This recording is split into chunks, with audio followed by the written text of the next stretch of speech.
Hey everybody, Kenny here. So in this series, I'm going to be doing something kind of experimental. For the first entry, I'm going to be playing through the entirety of the game Ruined King, a League of Legends story. And the way I'm going to be doing this is that every Friday, I'm going to be posting the full gameplay session that I did for that week. And then Monday through Thursday, I'm going to be posting videos that came from that session, but with some editing to kind of deep dive into the things that I did during that session. I don't want to say clips, but, kind of using the content I already made to kind of allow me to quickly put together a week's worth of content that I feel may have some value. And then based on how this experiment turns out, I may continue to do this month after month, or I may try something new if it seems like these kind of deep dives don't really work for the way I play games. We'll see how it goes. I'm going to include this little intro on the entire first week's set of videos, and then starting next week, it'll just be whatever the intro for that particular video is at the start. So now that the disclaimer's out of the way, let's get to the video. Hey everybody, Kenny here. This video I'm going over the basics of combat in the game Ruined King, League of Legends story. Now this is just going to be an overview of the basics of combat as I've experienced in the first couple hours. So it will not include anything like the ultimates or any other mechanics that may appear as the game goes on. So combat in Ruined King is very much in line with the way Airship Syndicate approach combat in the game Battle Chasers Night War, in that it's a turn-based system where character actions determine how far along the timeline their abilities will move them when you choose to use a skill with a character that has a longer cast time, so to speak. However, in Ruined King, Airship Syndicate added a new mechanic to mix things up so that when you are using your mana or overcharge consuming skills, you are able to use them in one of three lanes. In the speed lane, all skills resolve faster along the timeline, but have their overall power reduced. In the balance lane, abilities resolve not as quickly as they would in the speed lane, but do not receive the damage penalty. And then in the power lane, abilities resolve the slowest. However, they also deal significantly more damage or provide a greater bonus if it is a healing skill or some type of support skill. In this way, Airship Syndicate has evolved their combat system into something similar but altogether different than what they did in Battle Chasers Night War. Now, as for the aforementioned overcharge that I said before, overcharge is a mechanic that Airship Syndicate created when they made Battle Chasers Night War, which is essentially an earned MP system.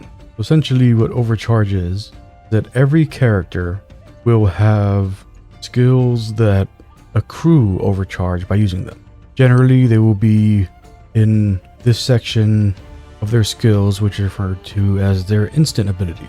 However, along with accruing overcharge by using these particular instant skills, certain characters will have the opportunity to upgrade their existing skills to allow them to gain additional overcharge in different ways. This system allows players to play aggressively without consuming their vital mana resource prior to reaching an encounter where they may need to rely on it. Another new mechanic that Airship Syndicate has added to Ruined King that was not present in Battle Chasers Night War are the inclusion of environmental factors along timeline. So let's say you are delving through a dungeon where there is a harmful area. And if you enter that area and enter a combat situation while inside of that compromised area, then you'll see this red square appear along the timeline. And when you see it there, the developers have given players the tools to be able to adjust their positioning using all the skills that I previously mentioned.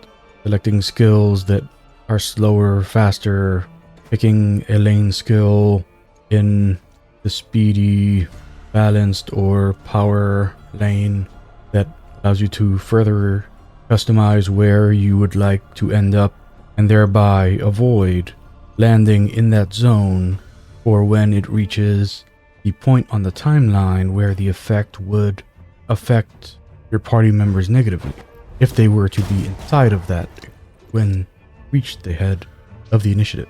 But along with those negatives, they also added positive boons that you can encounter as you are exploring the dungeon that you can take into your next combat encounter with you.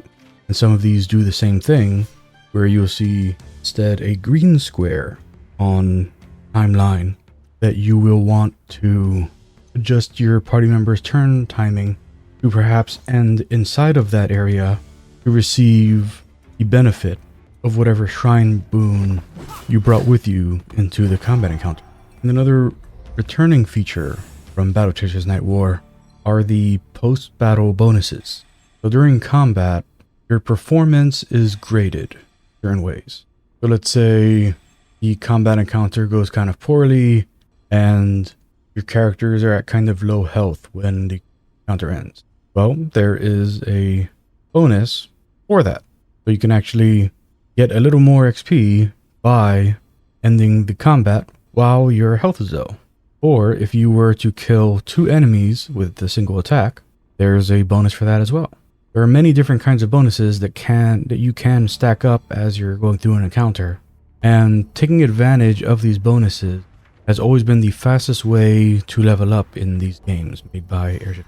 While I have not encountered a boss that continually spawns minions yet, I'm certain that at some point in the game I will run into an enemy like that, which will allow me to just power level my entire party straight to max level in a single encounter. And before I forget, keep in mind that during combat, as long as you are in one of your controlled character's turns, at any time you can go and take a look at any buffs or debuffs that may be going on in combat. I'm not going to say what to press because it's going to be different based on how you're playing the game. If you're on a PlayStation controller or an Xbox controller or keyboard, however you're playing the game, there will be a button that you can press and it'll open up an interface that you can go and look at, the statistics of the enemy, what abilities they can use, what passives they have while they are on the field. And keep in mind that for certain enemies, they may have more than what you're seeing, but you'll have to cycle through the pages available to you to see all of the active abilities that the enemy is capable of. That's going to be it for this video.